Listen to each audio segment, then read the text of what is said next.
ensinei a você como criar sua própria função. Você gostou da ideia? Opa, a partir de agora só vou criar função para tudo.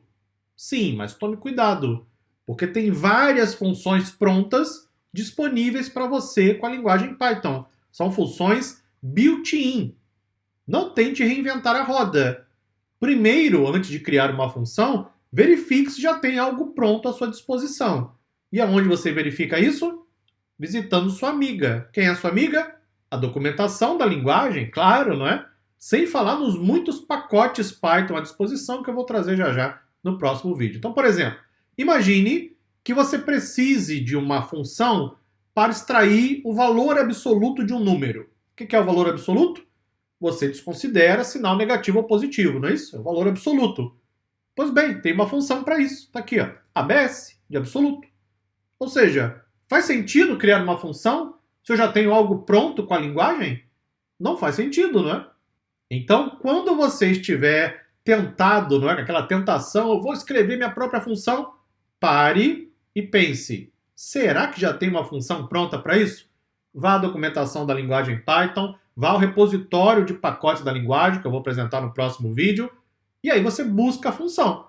Se já existir, é só usar. Se realmente não tiver algo para o que você precisa, aí sim você constrói a função. Então, por exemplo, função ABS para o valor absoluto, lá está. Eu posso retornar o valor booleano de um número usando a função bool, lá está. Eu posso retornar, por exemplo, o valor inteiro de um número. Nesse caso, a linguagem Python vai arredondar. Então, veja que eu estou passando um valor decimal e pedindo que ele converta para inteiro. Não preciso criar uma função para isso, está pronta. Mesma coisa, por exemplo, com string. Vou converter um valor para string. Assim como eu posso pegar um valor numérico e converter para decimal. As funções mais básicas, provavelmente você vai encontrar tudo pronto ou com a linguagem Python, o interpretador da linguagem, ou através dos milhares de pacotes em Python. É claro que sempre vai haver algo específico para o seu projeto, e nesse caso você desenvolve sua própria função. Mais alguns exemplos aqui com funções built-in. Veja que nesse caso eu estou pedindo para o usuário digitar uma idade, ok? Estou usando a função input, olha aí, ó, mais uma função, que vai pedir ao usuário para digitar alguma coisa e vai capturar o que o usuário digitar. Eu vou gravar o resultado na variável idade. Se a idade for maior do que 13, imprimo uma mensagem, se não, imprimo outra. Vamos executar? Vou colocar, por exemplo, a idade 14, ok? Observe o que vai acontecer. Pressiona Enter. Opa! Mensagem de erro. Mensagem de erro, oportunidade de aprendizado. Erro de tipo. Não é suportado, sinal de maior, não é? Que é o operador relacional. Não é suportado entre instâncias, string e inteiro. Mas como assim, linguagem Python? Quando você usa a função input, ele pega o que ele recebe como entrada e converte para string. Eu estou tentando comparar string com número, o que não é permitido, é essa a mensagem de erro. E agora, como eu resolvo isso?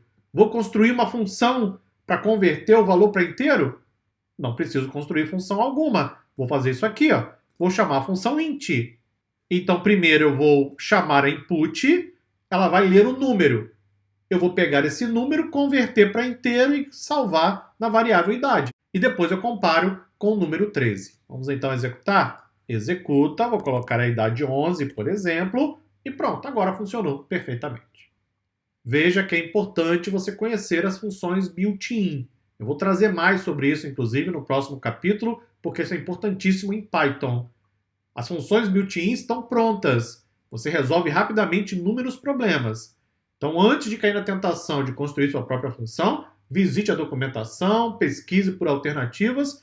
Isso vai economizar bastante tempo na hora que você estiver usando a linguagem. Mais alguns exemplos. Vou converter uma string, tudo que tiver entre aspas é uma string, para um número inteiro. Será que Python permite isso? Sim, permite se o conteúdo tiver número. Se eu tentar converter uma palavra, aí é claro que ele não deixa. Mas se já tiver número, permite sem nenhum problema. Veja que agora eu tenho uma outra string, porque está entre aspas, só que eu já tenho um número lá dentro. Aí a linguagem Python consegue fazer a conversão, nesse caso, para float. Imagine que eu tivesse isso aqui agora. Vou acrescentar uma outra célula e aqui eu vou colocar a letra A, bem no meio, ok? É basicamente a mesma coisa, só que eu acrescentei a letra A. Executa, mensagem de erro. Por quê? Porque não foi possível fazer a conversão.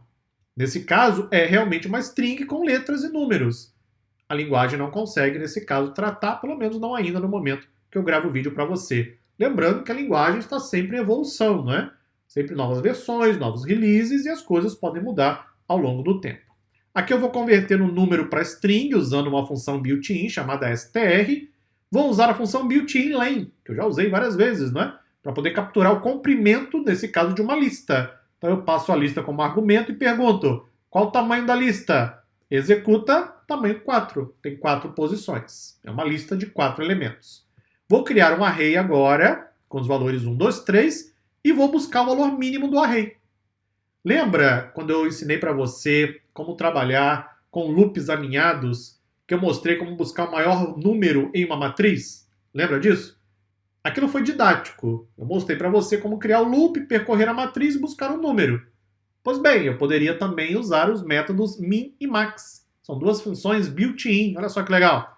Valor máximo, valor mínimo, sem a necessidade de escrever código.